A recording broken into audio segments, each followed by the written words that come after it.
The first thing people noticed about me wasn't my age. It was that I never talked much. After 30 years in uniform, I'd learned silence usually revealed more than conversation ever could. Retirement hadn't changed that.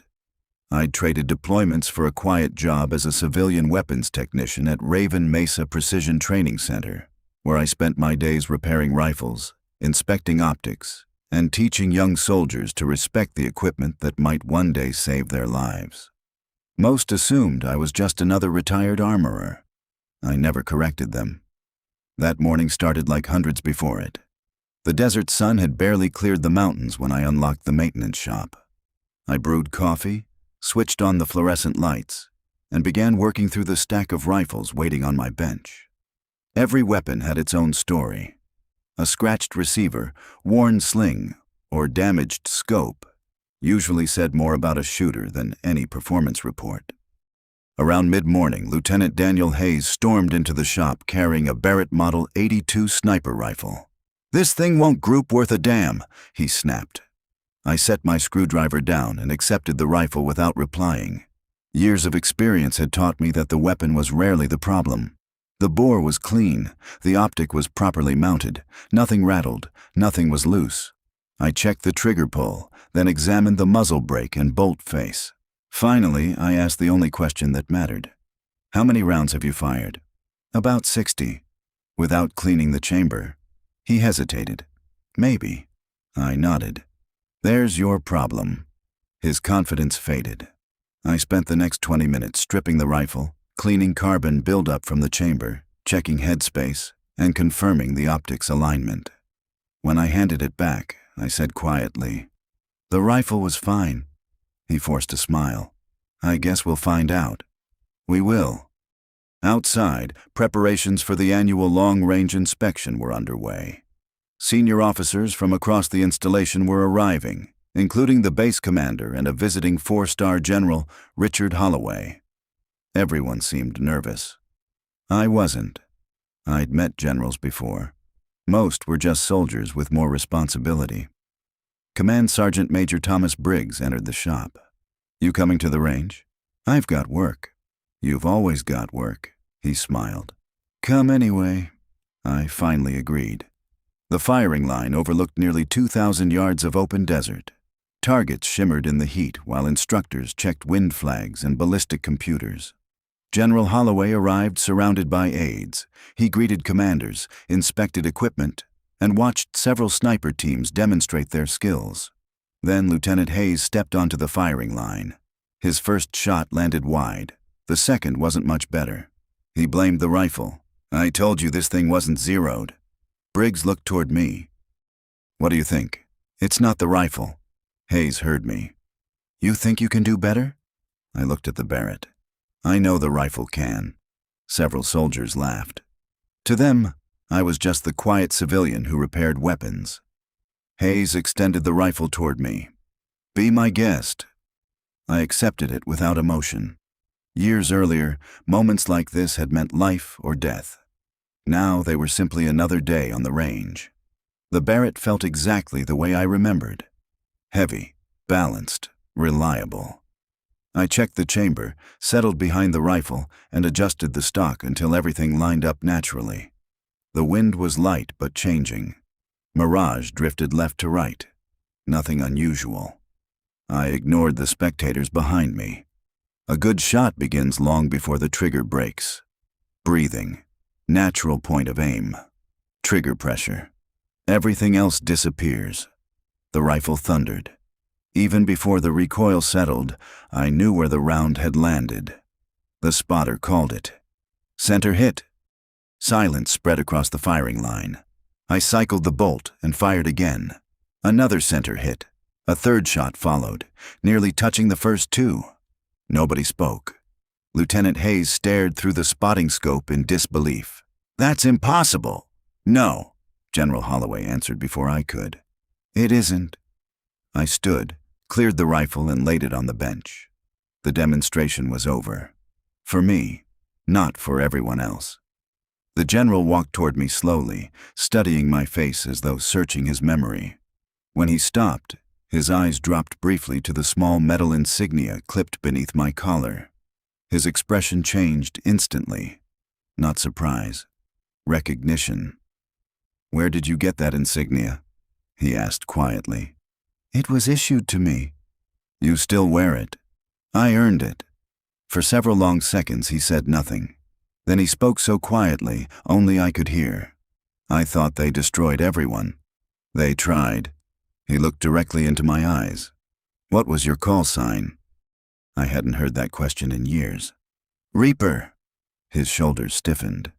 Around us, the officers exchanged confused glances. Nobody understood the conversation. General Holloway did. He extended his hand. "Captain Sarah Mitchell." I shook it. "It has been a long time, sir." The range had gone completely silent. No one understood why a 4-star general was greeting a civilian technician like an old comrade. Lieutenant Hayes looked completely lost. "You know her?" General Holloway never looked away from me. "I know exactly who she is." The inspection ended right there. Nobody cared about scorecards anymore. Questions spread through the firing line faster than wildfire. "Who is she? Why did the general call her captain?" "I thought she repaired rifles." I ignored the whispers and carried the Barrett back to the maintenance bench. Old habits die hard. Weapons always came before conversation. Inside the operations building, Specialist Ethan Cole couldn't stop thinking about what he'd seen. He searched the personnel database for my record. Nothing. He checked archived military files. Nothing. Maintenance logs showed I'd arrived only 6 months earlier. It was as if I'd never existed before that. Then a small security icon appeared. "File exists at a higher classification level." He clicked. "Access denied, unauthorized query logged." Cole leaned back. "Who are you?" Outside, General Holloway walked beside me. "I hoped you'd found peace." "I did. So why Raven Mesa?" "They needed a weapons technician." He smiled faintly. "And they had no idea who they hired." Before I could answer, alarms erupted across the installation. Red warning lights flashed above headquarters. Captain Mercer grabbed his radio. "Operations, respond." Nothing, only silence. Briggs tried the security network. Dead. A young private sprinted from headquarters. "Sir!" Every secure terminal just displayed the same message. "What message?" Holloway demanded. The soldier swallowed hard. "Incoming encrypted priority signal, awaiting authentication." My heart skipped once. I knew that protocol. It belonged to Phantom Echo. The program had been erased 7 years earlier, or so we'd all been told. At that exact moment, my phone vibrated once inside my pocket. No ringtone, no caller identification, just a single encrypted notification. I didn't need to read it. Some ghosts never stay buried. The vibration lasted less than a second. Most people would have ignored it. I couldn't. Years in combat had trained me to notice every sound, every movement, every tiny change in the environment. My expression never changed, but every instinct I had came alive. Confusion spread across the range. Captain Mercer kept trying his radio. "Operations, respond." Nothing. Briggs switched frequencies. "Base security, radio check." Silence. General Holloway remained calm. "Lock down the installation. Nobody leaves until we know what's happening." Military police immediately sealed the gates. Within seconds, the relaxed atmosphere disappeared. The range became a military operation. I slipped my phone from my pocket. The screen was blank except for a small encrypted symbol that vanished almost instantly. I recognized it. It belonged to Phantom Echo. That network had been dismantled years ago. Every server destroyed, every encryption key erased. At least, that's what we'd been told. General Holloway stepped beside me. "You received it." "So did you." He nodded. "I was afraid of that." Captain Mercer returned. "Sir, headquarters reports no communication failure." "What about the encrypted signal?" "They say they never sent one." That meant someone else had accessed a communication system reserved for a program that officially never existed. Only 2 possibilities remained. Either the impossible had happened, or someone from Phantom Echo was still alive. Neither explanation made me comfortable. Before anyone could speak again, Briggs approached carrying a rugged tablet. "We've got another problem." He displayed the security cameras. Every camera worked, except one. A maintenance hangar on the edge of the base showed only a black screen. "When did it fail?" Holloway asked. 3 minutes before the alarm. "Send a security team." "Send two," I interrupted. Everyone looked at me. "If one disappears?" I kept watching the dark screen. "Someone needs to report it." General Holloway didn't hesitate. 2 teams. Body armor. Live ammunition. No one goes in alone. 8 military police officers moved toward the abandoned building. As they disappeared across the tarmac, I noticed something. Their spacing was too tight.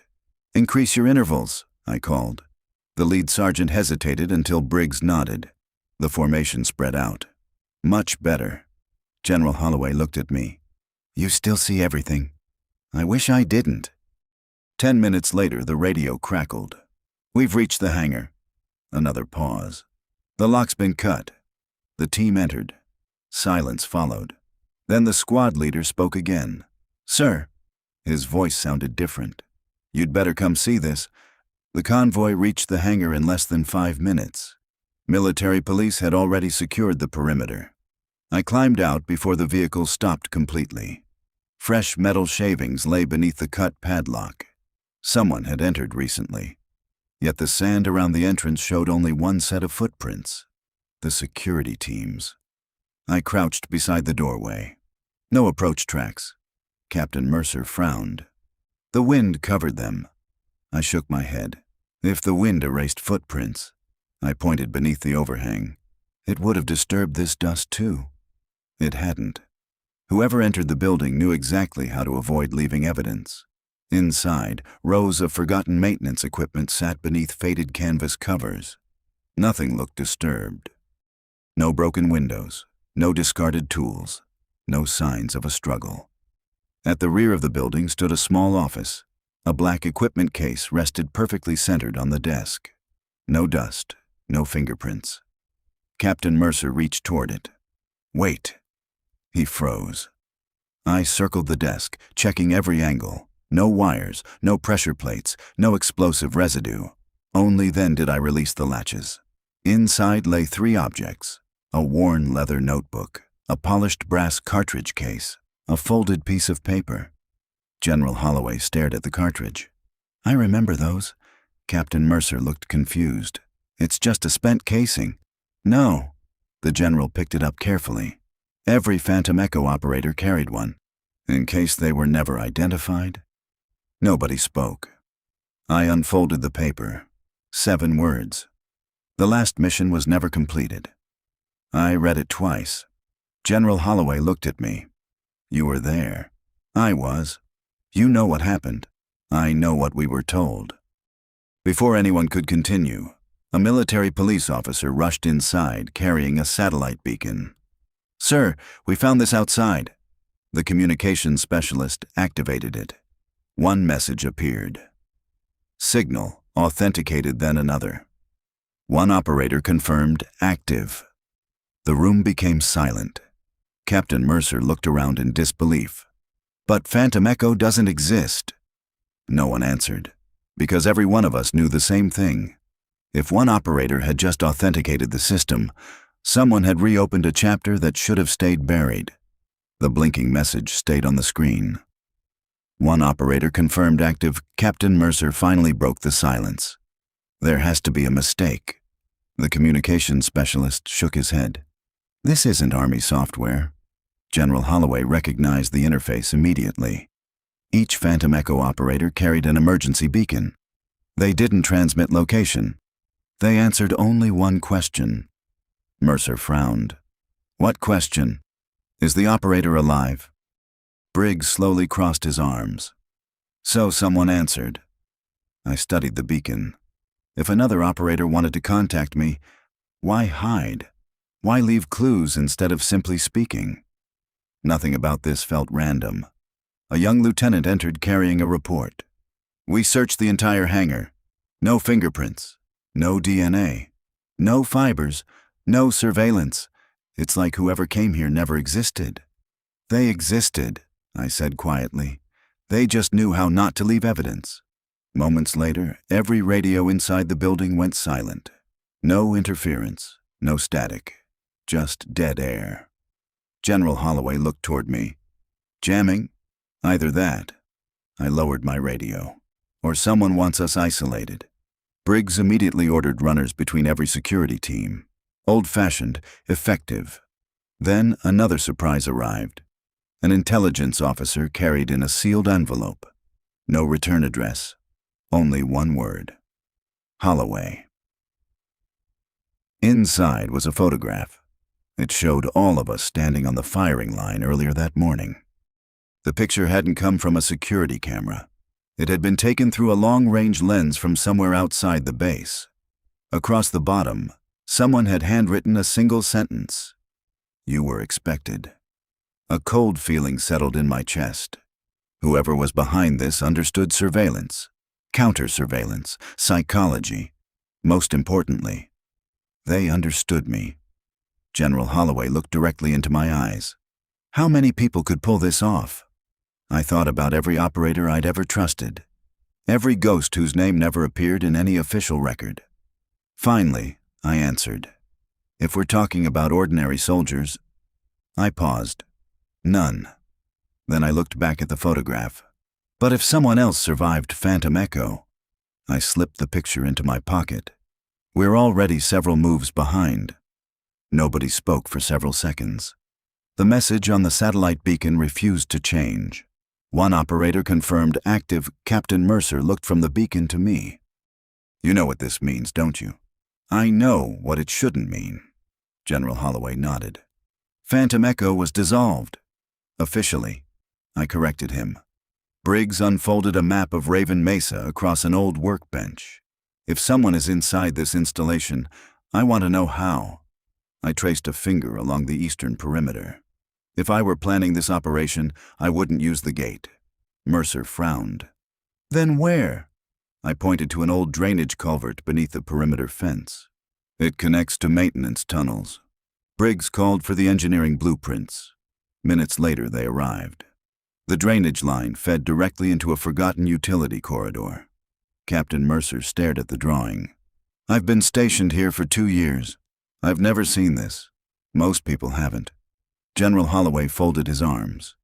Could someone fit through there? One person. What about equipment, if they packed light? The room fell quiet. This wasn't luck. It was planning. Professional planning. An intelligence analyst hurried inside carrying another tablet. General, we recovered the perimeter security logs. Anything useful? Yes and no. He enlarged the display. The motion sensors never failed. Briggs frowned. Then how did someone get inside? They didn't trigger the sensors because... He hesitated. They were temporarily disabled. Disabled by who? The analyst swallowed. The authorization came from your security credentials, sir. Everyone looked at General Holloway. He didn't blink. I never accessed the system. I know. The analyst scrolled farther. The authorization occurred almost an hour before the inspection. Mercer looked at me. Can someone fake credentials like that? Anything digital can be forged, I answered, but only by someone with extraordinary access. Mercer rubbed his forehead. So someone entered one of the most secure army installations in the country, used a 4-star general's credentials, and walked around without leaving evidence. I nodded. And they didn't come here to kill us. Briggs looked surprised. How do you know? I picked up the black equipment case. If they wanted casualties. I slowly closed the lid. This would have exploded when we opened it. General Holloway understood immediately. They wanted our attention. And mine specifically. The notebook, the cartridge, the classified terminology. Without me, none of it would have meant anything. The entire operation had been designed for one audience. Me. Just then, a military police sergeant entered. We searched the tunnel beneath the drainage culvert. Briggs looked up. What did you find? One set of footprints, Leaving? The sergeant slowly shook his head. No, sir. They go into the tunnel and never come back out. I don't believe in impossible things. If something appears impossible, it usually means you're asking the wrong question. I spread the engineering drawings across the desk again.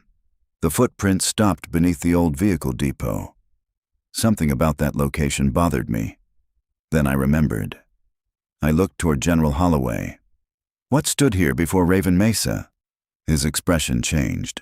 You remember? I remember enough. Captain Mercer looked confused. What are you talking about? Holloway exhaled. This installation wasn't built as a sniper school. 40 years ago, it was an intelligence testing facility. Everything clicked. The underground complex. He nodded. It was never completely sealed. Mercer stared. There's another tunnel network? There wasn't supposed to be. Before anyone moved, the lights flickered. Once. Twice. Then every monitor went black. Emergency lighting came on 2 seconds later. The equipment case was still on the table. The notebook remained exactly where I'd left it. The brass cartridge was gone. Nobody had entered. Nobody had left. Yet someone had removed the cartridge without being seen. A fresh note rested in its place. I unfolded it. You're finally asking the right questions. Captain Mercer drew his pistol. Search every room. Military police swept the building. Nothing. No hidden doors. No ventilation access. No footprints. No evidence. General Holloway watched me read the message again. They're controlling the pace. Yes. They're deciding what we notice. I picked up the old leather notebook. Unlike the cartridge, whoever was behind this wanted us to read it. Inside were dates, mission records, wind calls, range estimates. Everything belonged to Phantom Echo. My Phantom Echo. Captain Mercer looked over my shoulder. Mission logs? My field notebook. General Holloway frowned. I watched that notebook burn. So did I. Yet here it was. I turned to the final page. Unlike every previous entry, only one sentence appeared. If you're reading this, the mission never ended. The handwriting wasn't mine. I stared at it. Then memory struck. Late nights, temporary command posts, maps spread across folding tables, one man filling out observation logs while humming quietly. Michael Voss. General Holloway's face drained of color. Impossible. He died.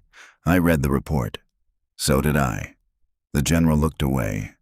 That silence told me everything. Captain Mercer spoke quietly.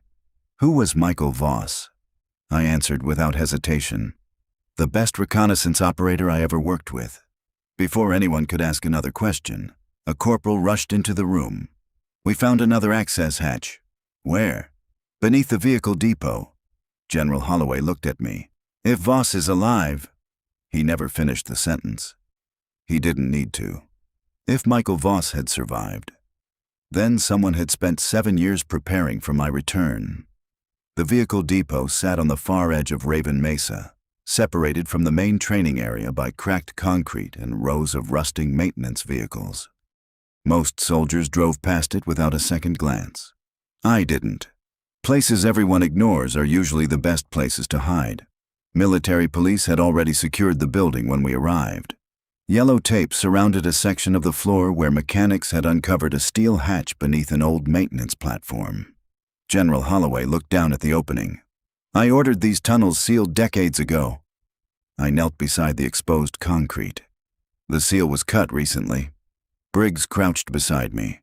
How can you tell? The edges. I ran my fingers across the concrete.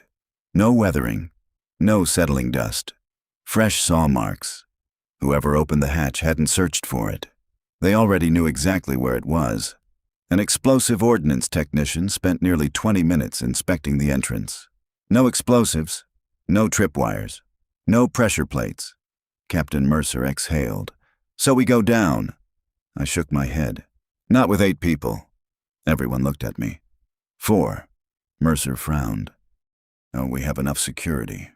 Too much. If someone ambushes us underground, I pointed toward the narrow shaft. Half the team won't even have room to move. Briggs nodded. She's right. The decision was made. General Holloway, Briggs, Mercer, me. The rest remained above to secure the entrance. I borrowed a standard military carbine from one of the military police officers. Underground, maneuverability mattered more than long-range accuracy. We descended the steel ladder one at a time. Cool air drifted upward. The smell of damp concrete filled the shaft. At the bottom, an abandoned service tunnel stretched into darkness. General Holloway unfolded an engineering map. It ends 50 yards ahead. I smiled. No. He looked at me. The map ends. We followed the tunnel slowly. My flashlight caught something unusual on one of the ladder rungs. Fresh scrape marks. Someone had climbed down only hours earlier. Mercer saw my expression. What is it? We're following someone. No one spoke after that. The tunnel split into two branches. The map showed neither of them. General Holloway folded the drawings. They changed the layout. No. I studied the dust along the floor. The layout was always here. Someone erased it from the records. The left passage looked untouched. The right passage showed almost no dust at all. Not because people had walked there, because someone had carefully avoided leaving footprints. I pointed right. Briggs nodded without asking why. After several hundred yards, we reached a row of abandoned electrical cabinets. Everything was covered in rust. Everything except one small indicator light glowing bright green. Captain Mercer stared. How is that possible? I removed the access panel. Inside wasn't old equipment. It was modern military electronics, fresh wiring, backup batteries, encrypted communications hardware. Someone had quietly rebuilt the system underground. General Holloway studied the equipment. This would have taken months, at least. As I traced one cable into the wall, the display suddenly came to life. 4 words appeared on the screen. Welcome back, Reaper. Every muscle in my body tightened. Mercer looked at me. Reaper, General Holloway answered for me. Her old call sign. Before anyone could speak again, the screen changed. A countdown appeared. 0059, 0058, 0057. Mercer raised his rifle. What happens at 0? I don't know. But I knew enough not to panic. Phantom Echo operators used countdowns to force decisions. Rush, and you made mistakes. Freeze, and you lost the initiative.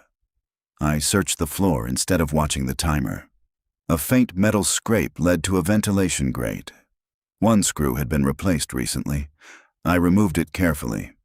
Behind the grate sat a waterproof pouch. Inside was a satellite image of Raven Mesa. One location was circled. Observation Post 7. On the back, someone had written, Stop reacting, start hunting. The countdown reached 0. Nothing exploded. The screen displayed one final message. Good. Now you're thinking again. Then it went dark. General Holloway looked at me. Do we head for Observation Post 7? I folded the map. No. Mercer looked surprised. But that's where they want us to go. Exactly. If we arrive when they expect, we're playing their game. Briggs smiled for the first time that day. So we make them react to us. I nodded. A visible convoy would head toward Observation Post 7 while our 4-person team approached through an abandoned service route after dark. For the first time since the alarms began, we weren't simply following clues. We were beginning to hunt the person who had left them. Night settled over Raven Mesa as our convoy rolled toward the western ridges with headlights blazing, exactly as our unseen opponent expected. From a distance, it looked like the entire response force was moving toward Observation Post 7. In reality, only empty vehicles and military police occupied the convoy.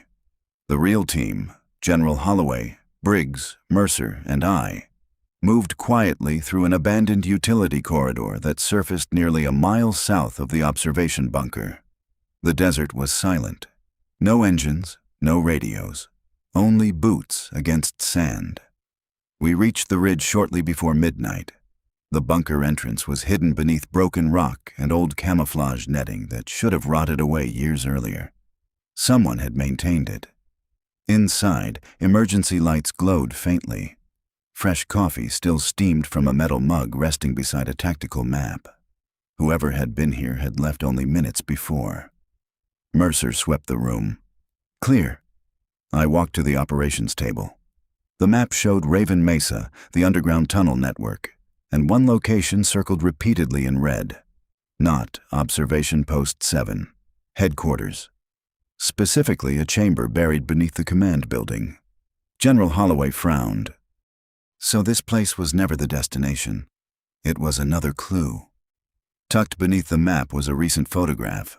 It showed the four of us climbing into the tunnel beneath the vehicle depot. Someone had been watching us the entire time. On the back, 6 handwritten words stopped me cold. You're closer than you think, Reaper. I folded the photograph and looked at Holloway. Whatever we're looking for, it's beneath headquarters. Before we could leave the bunker, every light inside flickered. Then a familiar voice echoed through the hidden speaker system. Calm, steady, unmistakable. You're finally asking the right questions. My heart skipped. I hadn't heard that voice in 7 years. Michael, I said quietly. Captain Mercer looked at me. You know him? I thought he was dead. The speakers crackled again. So did everyone else. General Holloway stepped toward the console. Where are you? Close enough. Every monitor in the bunker came alive. Old mission files filled the screens. Reconnaissance reports, satellite images, classified orders. Then, one document froze every one of us. Phantom Echo. Mission terminated by executive order not completed. Terminated. Another file appeared beneath it. A compartmentalized intelligence project that none of us had ever seen.